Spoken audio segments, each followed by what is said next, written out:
The Fury of Firestorm, number 12, written by Joe Harris, art by Yildiray Sinar and Daniel HDR on art. So last issue had Posar fusing with Ronnie to become Scorn, a new fused Firestorm. And this issue, I don't think he's doing anything. I'll get into it. So anyway, we open up with the, I'm always blanking on her name, but the Firestorm of India, who is literally breaking down. She's literally falling apart, and she's like, wait a minute, but this isn't Scorn, this isn't Posar.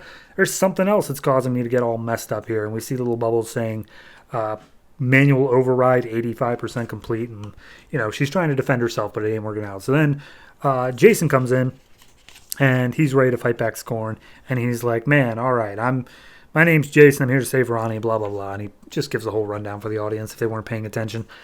Posar in the quantum realm is just loving the power. He's going crazy with it. Meanwhile, Ronnie's off to the side like, oh, this feels awful. I hate every minute of this. So he looks out the eyes of Scorn and sees Ronnie there, and he's like, sees Jason there. And he's like, oh, Jason, please help me, save me. So at this point, Jason.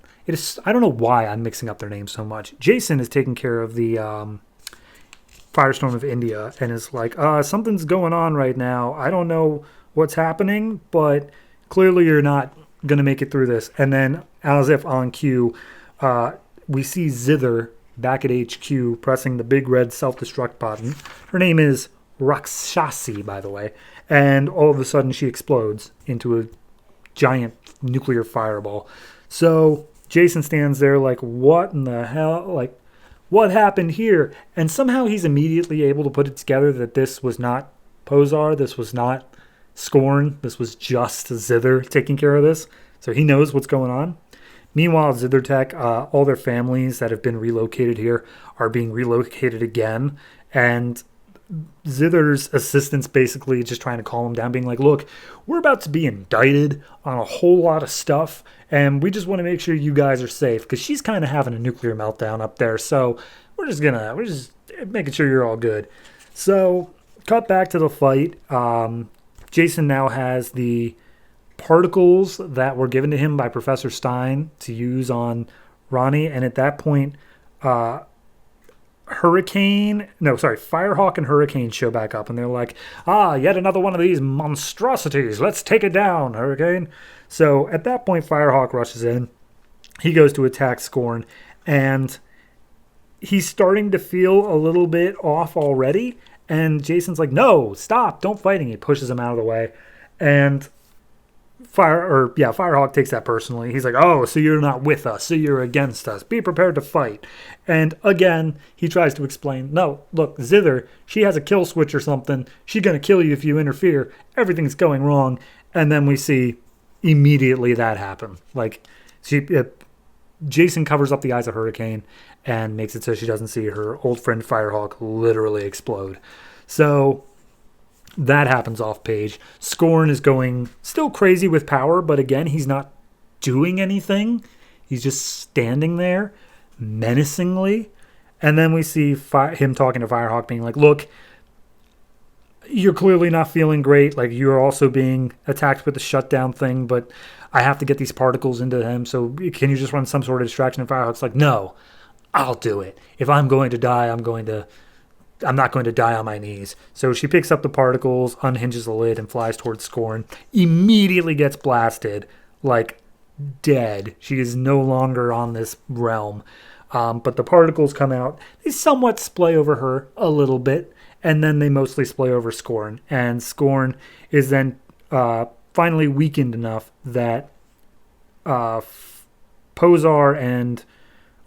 Ronnie's able to reach out from it to Jason and say, hey, take my hand, reach for me. And so they reach for each other, they unfuse apart, and it's this big climactic moment, but genuinely I couldn't tell you how this is happening, if this is actually physically happening, or if it's a mental thing, or a quantum, it's just, I'm just taking this as it's presented. So anyway, they reach hands, and then it all comes collapsing down. Posar disappears, all of them are de-transformed from their Firestorm state, and Ronnie's arm's back, and he looks over at Jason, he's just like, hey, I think everything's okay. Let's go find out. Let's head back home. So then, meanwhile, back at the Zither Tech, Zither's like trying to run down all the people who are moving out. And she's like, "Oh, how dare you leave me here? I will not fail. I will not abandon this mission." And as she's looking down on the ground at all of her papers that came out of folders, she sees Firehawk is there. Firehawk managed to survive because of the special particles. But then all we see is Firehawk standing with this sadistic grin on her face saying, uh, don't worry, I'll be the one to end this. And then it says critical mass imminent, and then nothing. So I think Zither's dead. I think Firehawk is either evil or also dead. Not Firehawk, Hurricane. No, it was Firehawk. Did Firehawk get reborn as Hurricane? I'm confused now. I wasn't when I read it, and now in rereading it, I'm confused. It says Firehawk, but it looks like Hurricane. I don't know anymore. This book is confusing. Here's the thing. They got a whole lot of big ideas. They got a whole lot of things of like, basically superheroes being the stand-in for nuclear weapons. They got a company that's in charge of it. They have fusing that's never been defined because it's never happened before. They've got all these different firestorms that while they belong to different countries, they're all owned by Zithertech, except for maybe Posar, who's his own thing, and then there's the rogue firestorms. They have a lot of plates spinning in this book, and genuinely, I don't think they've explained any one of them enough. Like, I'm confused about all of it. And that's not totally on the writer. Joe Harris came in late to this. It was originally written by Ethan Van Sciver. So I don't blame Joe for, he just wants to wrap. He's literally taking a few plates off right now. He's getting rid of the other firestorms. He's getting rid of Zithertech, potentially. Like, he's getting rid of a few and he's stripping it down, but I still don't feel like there's any answers here as to what's going on, really.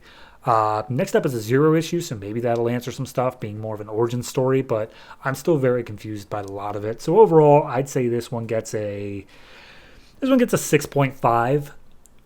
I can tell that if this were like in a Hollywood sort of setting, if this were like a movie, this would be like, the music swelling and it's like, "Oh, take my hand, Jason. Oh, we're going to be friends. We're going to work together." This is that sort of scene. This is the climax to the arc. But in comic book, I just didn't get it, mainly because I had no idea what was going on for half of it. It was all very confusingly laid out. But I can tell that there is some effort behind it. And if you do follow the story, I don't think that it would be that bad at all. I just think for me personally, it doesn't quite work. So 6.5, and I guess we'll see if more is explained in the Zero issue.